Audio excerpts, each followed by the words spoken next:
As-tu déjà réfléchi au fait que ton corps n'est pas seulement un ensemble d'organes, de muscles et d'os, mais plutôt le reflet vivant de ton esprit? Ce n'est pas par hasard que tu es ici aujourd'hui. L'univers t'a guidé jusqu'à ce point pour te faire prendre conscience d'une vérité plus profonde. Ton corps te parle, à chaque seconde, à chaque respiration, à chaque mouvement. Il réagit sans cesse aux signaux qui montent des profondeurs de ton esprit. Peut-être as-tu déjà ressenti des douleurs physiques qui sont apparues sans raison apparente.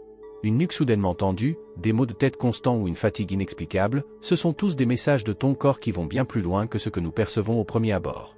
Mais dans notre monde moderne, souvent agité, nous négligeons les manifestations fines et subtiles des états mentaux et émotionnels. Nous sommes conditionnés à considérer le corps séparément de l'esprit, comme s'il s'agissait d'un système autonome fonctionnant de manière purement mécanique. Mais en réalité, ton corps est constamment en dialogue avec ton moi intérieur. Ce dialogue est souvent invisible, et pourtant il dirige ta santé et ton bien-être. Chaque émotion, chaque pensée qui naît dans ton esprit a une résonance qui se reflète dans ton corps physique. Par exemple, lorsque tu es sous pression, tes pensées envoient des signaux à ton corps qui le mettent dans un état de tension. Tes muscles se contractent, ton cœur bat plus vite, ta respiration devient plus superficielle. Ces réactions physiques sont des réponses directes aux états intérieurs de ton esprit, même si tu ne les perçois pas consciemment. Combien de fois ignorons-nous les signes de notre corps et ne traitons-nous que la surface? Nous avons recours aux analgésiques lorsque notre tête bat la chamade ou nous essayons de chasser la fatigue avec une tasse de café. Pourtant, tous ces symptômes sont bien plus que de simples désagréments physiques. Ils sont des indices que quelque chose dans ton esprit et dans ton cœur est en déséquilibre.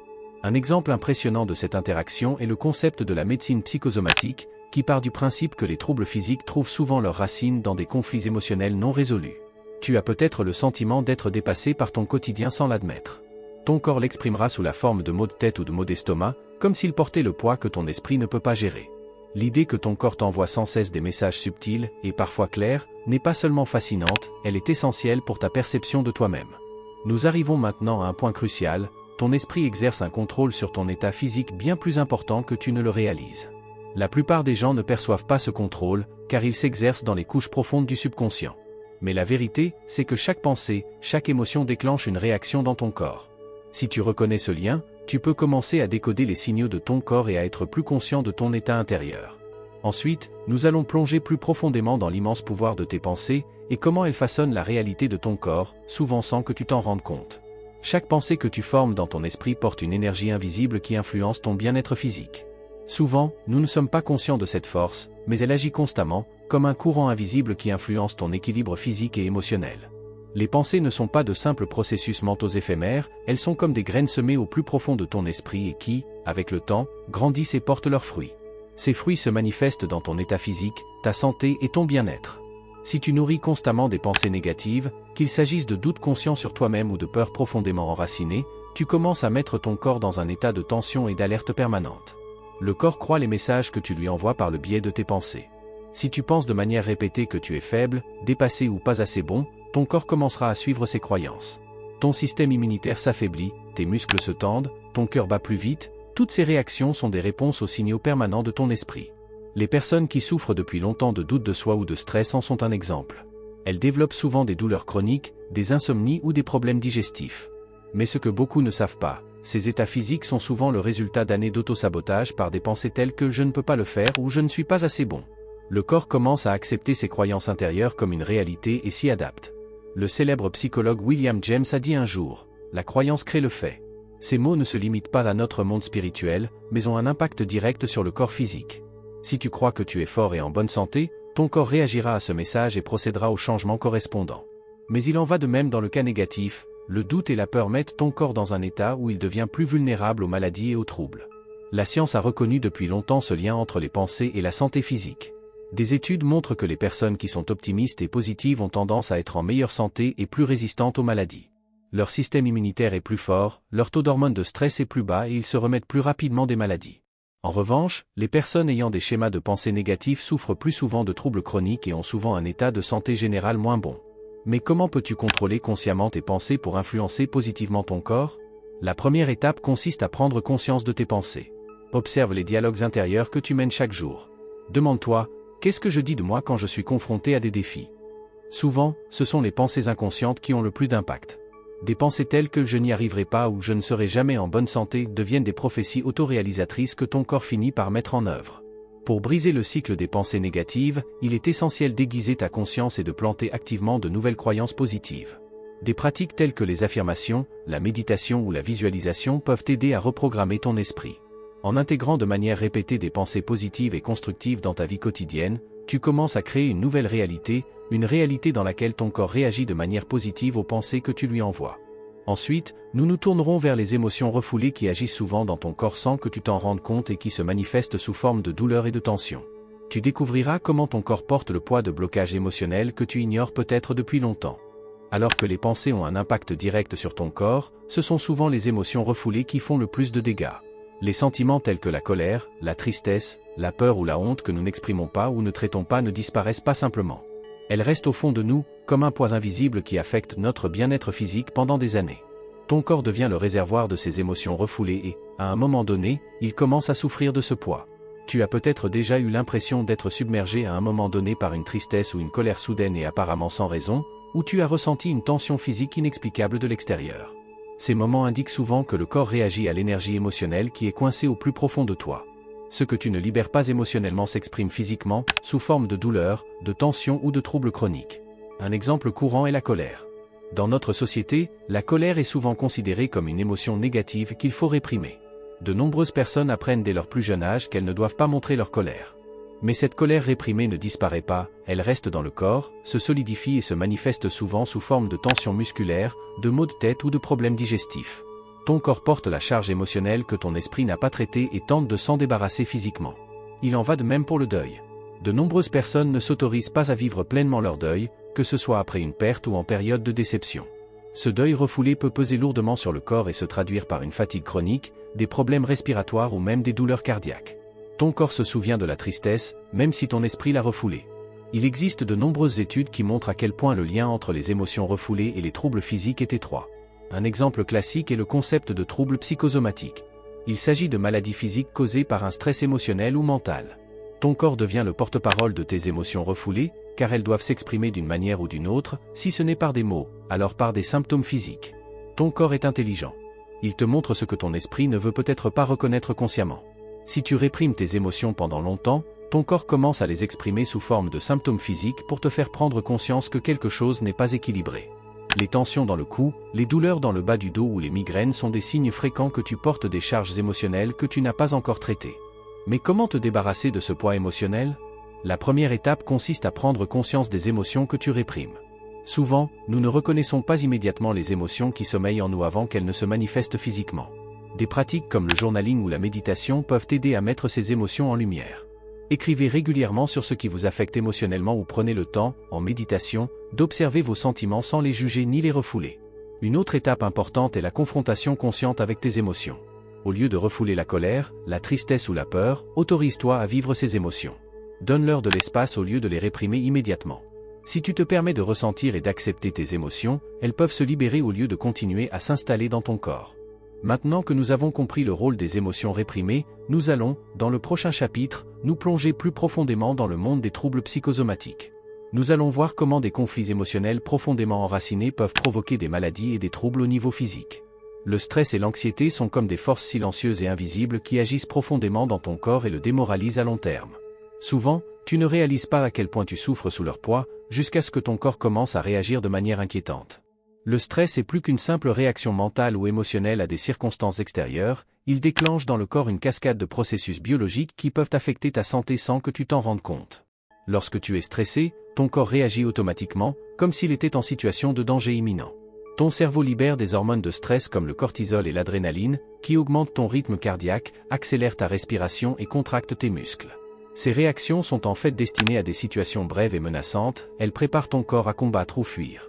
Mais dans notre monde moderne, nous sommes rarement confrontés à des dangers réels, mais plutôt à des situations de stress chronique et persistant. Le stress chronique est le plus gros problème.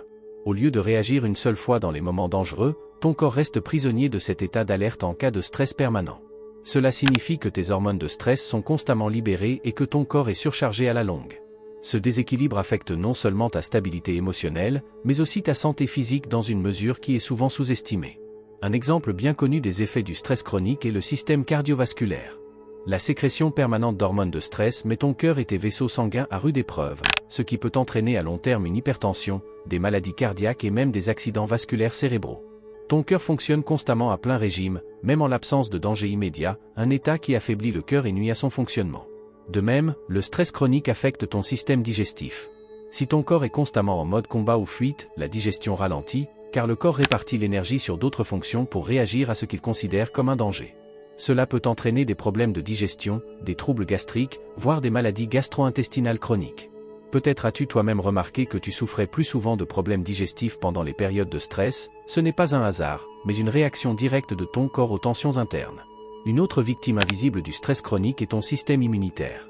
Le stress affaiblit les défenses de ton corps, car il détourne les ressources vers d'autres fonctions vitales. À la longue, ton corps devient plus vulnérable aux infections et aux maladies, car il n'est plus en mesure de se défendre efficacement. Des études ont montré que les personnes souffrant de stress chronique tombent plus souvent malades et mettent plus de temps à se remettre des maladies. L'anxiété, qui va souvent de pair avec le stress, a également des répercussions importantes sur ton corps. L'anxiété est un état qui prépare ton corps à un danger permanent, même si ce danger n'existe que dans ton esprit. Ton corps réagit à cette peur par une augmentation du rythme cardiaque, des tensions musculaires et un sentiment de tension qui dure longtemps. Cet état d'alerte permanent épuise le corps et peut entraîner des douleurs chroniques, des maux de tête et une plus grande vulnérabilité aux blessures. Il est important de reconnaître que le stress et l'anxiété ne sont pas seulement des états temporaires, mais qu'ils peuvent avoir un impact profond sur l'ensemble de ton corps. Tu ne peux toutefois pas simplement ignorer ces effets invisibles. Pour réduire l'influence du stress et de l'anxiété, tu dois être actif et calmer ton esprit. Les exercices de pleine conscience, la méditation et les techniques de respiration sont des outils puissants pour libérer ton corps de cet état d'alerte permanent. En apprenant à gérer et à réguler le stress de manière consciente, tu peux donner à ton corps la chance de se rétablir et de retrouver son équilibre naturel. Dans le prochain chapitre, nous nous pencherons plus précisément sur les troubles psychosomatiques. Nous explorerons comment ton esprit dupe parfois ton corps et provoque des maladies qui n'ont pas de cause physique, mais qui sont enracinées dans les profondeurs de ton esprit. La frontière entre le corps et l'esprit est floue, et dans la psychosomatique, ce lien se manifeste de manière particulièrement impressionnante. Les troubles psychosomatiques sont des maladies qui ne trouvent pas leur origine dans une cause physique, mais dans ton esprit. Ton corps te dupe en quelque sorte en présentant des symptômes physiques qui sont en fait le résultat de conflits émotionnels et mentaux intérieurs non résolus.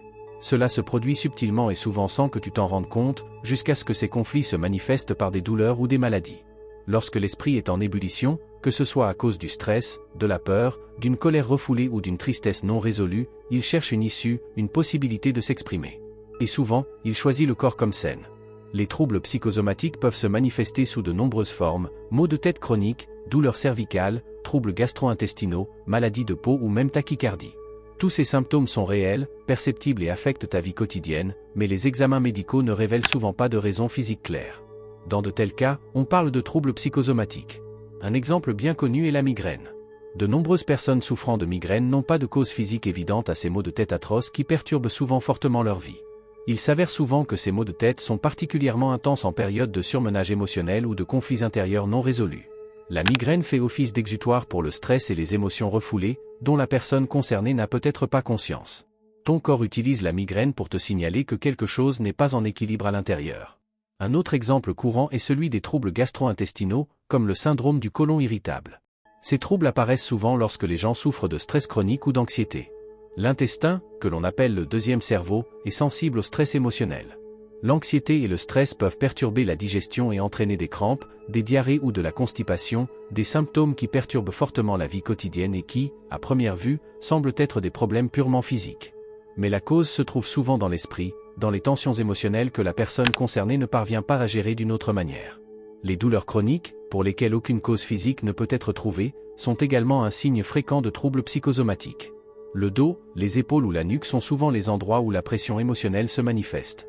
Les personnes soumises à un stress émotionnel permanent ressentent souvent des douleurs persistantes dans ces parties du corps.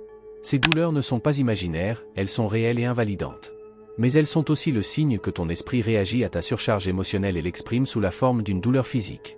Ce qui rend la psychosomatique à la fois si fascinante et si stimulante, c'est le fait que ton esprit et ton corps sont si étroitement imbriqués qu'ils s'influencent mutuellement.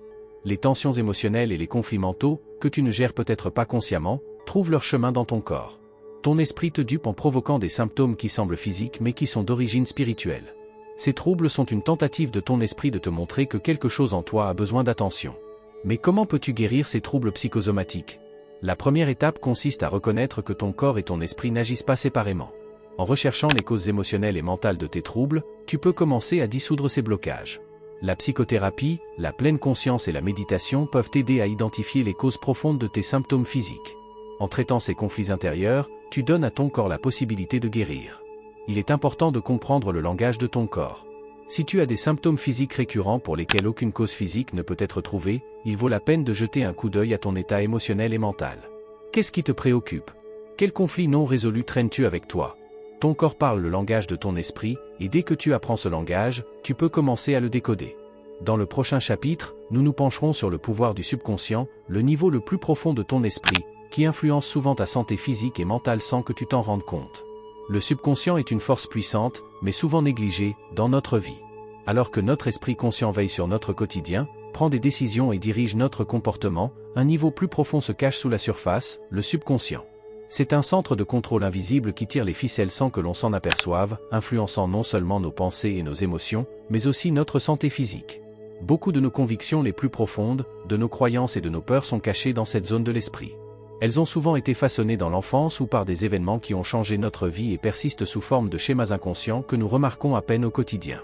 Pourtant, même si nous n'en sommes pas conscients, ils agissent continuellement sur nous, et leur influence s'étend jusqu'à chaque cellule de notre corps. Un exemple clair est la manière dont le subconscient travaille avec les croyances négatives. Si, par exemple, tu portes au fond de toi la croyance inconsciente « je ne mérite pas d'être heureux ou en bonne santé », ton subconscient considérera cette croyance comme une réalité. Il n'influencera pas seulement tes décisions et ton comportement, mais aussi ton corps. Ton subconscient envoie des signaux à ton corps pour lui dire qu'il ne doit pas entrer dans un état de bien-être, car cela va à l'encontre de l'image que tu as de toi. Cela peut se traduire par des douleurs chroniques, un manque de guérison et un sentiment général de déséquilibre physique. Le subconscient est également responsable de schémas émotionnels inconscients qui culminent souvent dans des symptômes physiques. Tu portes peut-être en toi une ancienne blessure ou un traumatisme qui n'a jamais été complètement traité. Ces émotions non gérées s'installent profondément dans ton inconscient et bien que tu les aies peut-être refoulées, elles continuent d'agir sur ton corps. Tu ressens peut-être une tension constante dans ton cou ou des douleurs dorsales qui n'ont pas de cause apparente. En réalité, il s'agit de ton inconscient qui tente de gérer la douleur émotionnelle en la projetant sur ton corps. Un autre exemple est celui de la peur. Les peurs profondément ancrées dans l'inconscient peuvent maintenir ton corps en état d'alerte permanent. Même si tu ne perçois consciemment aucun danger immédiat, ton subconscient envoie des signaux indiquant que tu te trouves dans un état menaçant. Ton cœur bat plus vite, tes muscles se tendent et tu es constamment nerveux. Cette anxiété inconsciente peut épuiser ton corps pendant de longues périodes et faire en sorte que tu te sentes constamment épuisé ou que tu montres des signes de burn-out. Mais comment peux-tu reconnaître et modifier l'influence de ton subconscient sur ton corps? La première étape consiste à prendre conscience que ton subconscient fonctionne en pilote automatique, sur la base de schémas et de croyances profondément enracinés que tu n'as peut-être jamais remis en question. La clé du changement consiste à mettre ces schémas en lumière. Une façon d'atteindre ton subconscient est de travailler avec des affirmations et des visualisations. En envoyant consciemment de nouveaux messages positifs à ton esprit, tu peux commencer à reprogrammer ton subconscient. Des affirmations positives comme « je mérite d'être en bonne santé » ou « je suis capable de me soigner » peuvent t'aider à remplacer les croyances négatives que tu as peut-être accumulées au fil des ans. Ces affirmations doivent toutefois être répétées régulièrement pour être ancrées dans le subconscient. La méditation est une autre méthode puissante pour accéder au subconscient. Dans le silence de la méditation, tu peux te concentrer sur tes pensées et sentiments intérieurs et commencer à reconnaître les schémas qui sont profondément enracinés en toi. C'est comme si tu plongeais dans les profondeurs de ton esprit pour découvrir les programmes qui fonctionnent à un niveau inconscient. Avec le temps, tu peux apprendre à modifier ces programmes en les réécrivant consciemment. L'interprétation des rêves est également un outil qui peut t'aider à mieux comprendre ton subconscient. Les rêves sont souvent la porte d'entrée de ton inconscient, car ils te montrent des images et des symboles qui sont profondément enfouis en toi. En observant et en analysant tes rêves, tu peux avoir un aperçu de tes peurs et de tes croyances les plus profondes, qui peuvent éventuellement influencer ta santé physique. En travaillant consciemment avec ton subconscient, tu peux commencer à changer les schémas profondément enracinés qui affectent ton corps. En mettant en lumière ces croyances et émotions inconscientes et en les reprogrammant, ton corps commencera à se réaligner. Tu sentiras non seulement ton état mental s'améliorer, mais aussi ton bien-être physique. Dans le prochain chapitre, nous examinerons comment le travail conscient avec ton esprit et tes émotions peut favoriser le processus de guérison de ton corps. Nous verrons comment, grâce à des pratiques mentales ciblées, tu peux renforcer le lien entre ton esprit et ton corps et obtenir une guérison profonde. La véritable guérison, qui est profondément enracinée dans ton corps, ne commence pas par des interventions extérieures ou des médicaments, elle commence dans ton esprit. Ton esprit est à l'origine de ta réalité physique et donc de ton bien-être physique. C'est une prise de conscience puissante qu'en travaillant consciemment avec tes pensées, tes croyances et tes émotions, tu peux avoir une influence directe sur ton processus de guérison. Dès que tu reconnais le lien entre l'esprit et le corps, tu ouvres la porte à un nouveau niveau d'auto-guérison. Tu as déjà fait l'expérience de la manière dont ton subconscient contrôle ton corps et de la façon dont les croyances et les émotions profondément enracinées se manifestent physiquement. Il s'agit maintenant de travailler consciemment avec ces états intérieurs afin de favoriser la guérison physique. Travailler consciemment avec l'esprit ne signifie pas seulement contrôler les pensées superficielles, mais plonger plus profondément dans la conscience pour identifier les blocages qui entravent la guérison. L'une des méthodes les plus efficaces pour la guérison consciente est la méditation. La méditation t'aide à atteindre le silence de ton esprit, dans lequel tu peux identifier plus clairement les pensées et les émotions qui t'affectent. En méditant régulièrement, tu crées un espace dans lequel tu peux te débarrasser de vieux schémas et établir de nouvelles pensées et croyances qui guérissent. Des études ont montré que la méditation ne fait pas seulement baisser le niveau de stress, mais qu'elle active aussi les forces d'auto-guérison du corps. La pression artérielle diminue, le système immunitaire est renforcé et le corps retrouve son équilibre naturel. Outre la méditation, la pratique de la pleine conscience est une autre clé de la guérison. La pleine conscience consiste à être présent à chaque instant et à prêter attention à ce qui se passe en toi et autour de toi, sans jugement et sans distraction. Lorsque tu es attentif à ton corps, tu commences à percevoir les signaux subtils qu'il t'envoie. Au lieu d'ignorer ou de réprimer les symptômes, tu les perçois consciemment et comprends qu'ils sont des messages de ton esprit. La pleine conscience te permet de décrypter ces messages et de soutenir activement le processus de guérison.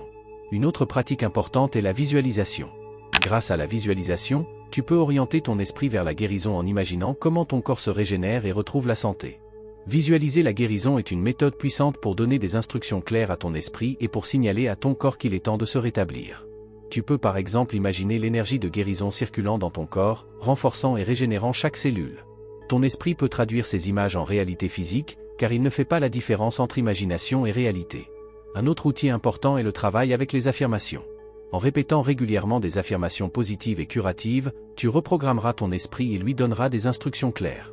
Des affirmations telles que « mon corps est fort et en bonne santé » ou « je mérite de guérir complètement » ont le pouvoir de modifier tes croyances intérieures et d'enclencher ainsi le processus de guérison.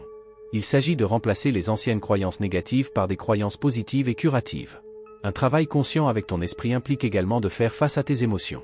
Les émotions sont des énergies puissantes qui, si elles ne sont pas traitées, pèsent sur le corps.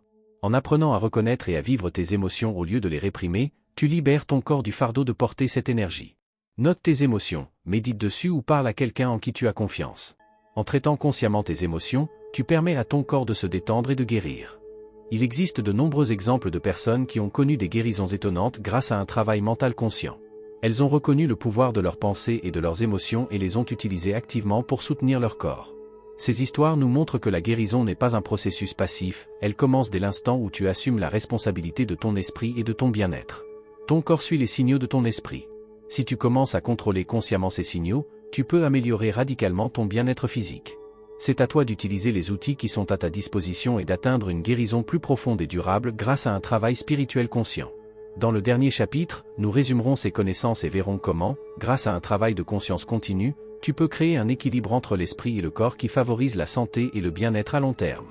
Maintenant que nous avons exploré les liens profonds entre l'esprit et le corps, il est clair que le contrôle de ton bien-être physique est plus entre tes mains que tu ne l'as peut-être cru jusqu'à présent. Ton corps est le miroir de ton état intérieur, et une fois que tu as pris conscience de ce fait, tu peux commencer à établir une nouvelle relation avec ton moi physique et émotionnel. La guérison et le bien-être ne sont pas le fruit du hasard, ils sont le résultat de choix conscients et d'un travail continu sur toi-même. La première étape du retour à l'équilibre est la prise de conscience. Tu dois prendre conscience des schémas, des pensées et des émotions qui influencent ton bien-être physique. Il ne s'agit pas seulement de traiter tes symptômes physiques, mais d'acquérir des connaissances plus profondes sur les causes émotionnelles et mentales de tes troubles. Cette prise de conscience demande de la patience et de l'introspection, mais c'est la clé pour reprendre le contrôle de ton corps. Le lien entre l'esprit et le corps est un dialogue, et tu peux apprendre à contrôler consciemment ce dialogue. Sois attentif aux signaux de ton corps, qu'il s'agisse de douleur, de malaise ou d'agitation. Ces signaux sont comme des panneaux indicateurs qui te montrent que quelque chose n'est pas en harmonie dans ton état intérieur. C'est à toi de décoder ces signaux et de procéder aux changements nécessaires. Ton corps te parle et dès que tu apprendras à l'écouter, tu seras en mesure de réagir rapidement aux déséquilibres et de les corriger. La continuité est ici la clé. Maintenir l'équilibre entre l'esprit et le corps n'est pas un acte ponctuel, mais une pratique quotidienne. La méditation, la pleine conscience et la réflexion consciente sont des outils puissants que tu peux intégrer dans ta vie quotidienne afin de renforcer le lien entre l'esprit et le corps. il est important de prendre régulièrement le temps de s'écouter et d'explorer son propre paysage intérieur. Tu peux commencer par de petits rituels quotidiens, quelques minutes de méditation le matin, un exercice de pleine conscience pendant la journée ou l'écriture de tes pensées et de tes émotions dans un journal. Un autre aspect crucial est la responsabilité personnelle. Reprendre le contrôle de ton corps signifie assumer la responsabilité de ta santé et de ton bien-être. Tu n'es pas simplement à la merci des circonstances extérieures, tu as le pouvoir de déterminer, par des choix conscients, la direction que prendront ta vie et ta santé. Dès que tu commences à te considérer comme un créateur actif de ta vie, la dynamique entre l'esprit et le corps change. Comprends que la guérison et le bien-être se déroulent par phases. Il y aura des moments de progrès et des échecs, mais la clé est de persévérer et de ne pas se laisser décourager par des défis temporaires. Ton corps s'efforce de revenir à un état d'équilibre, tu dois juste lui offrir les bonnes conditions pour qu'il puisse le faire. Un exemple puissant qui illustre le lien profond entre l'esprit et le corps est l'histoire de personnes qui ont connu des guérisons physiques étonnantes grâce à un travail mental. Ces personnes ont réalisé que leur maladie n'était pas uniquement due à des causes physiques, mais à des blocages mentaux qui les empêchaient de se rétablir complètement. En travaillant consciemment sur leurs pensées, leurs croyances et leurs émotions, elles ont pu surmonter ces blocages et permettre à leur corps de revenir à un état de guérison. En conclusion, le retour à l'équilibre est un processus continu, un processus qui exige de la patience, du dévouement et une prise de conscience continue. Mais dès que tu entreprendras ce voyage, tu sentiras non seulement que ton bien-être physique s'améliore, mais aussi que tu deviens plus calme, plus serein et plus fort à l'intérieur. Ton esprit et ton corps fonctionneront en harmonie et tu seras en mesure d'exercer un contrôle sur ta santé d'une manière profonde et consciente. Le lien entre l'esprit et le corps est un cadeau que tu peux utiliser à chaque instant. Le pouvoir de guérir et de vivre en équilibre est en toi, il te suffit de le reconnaître et de l'intégrer consciemment dans ta vie.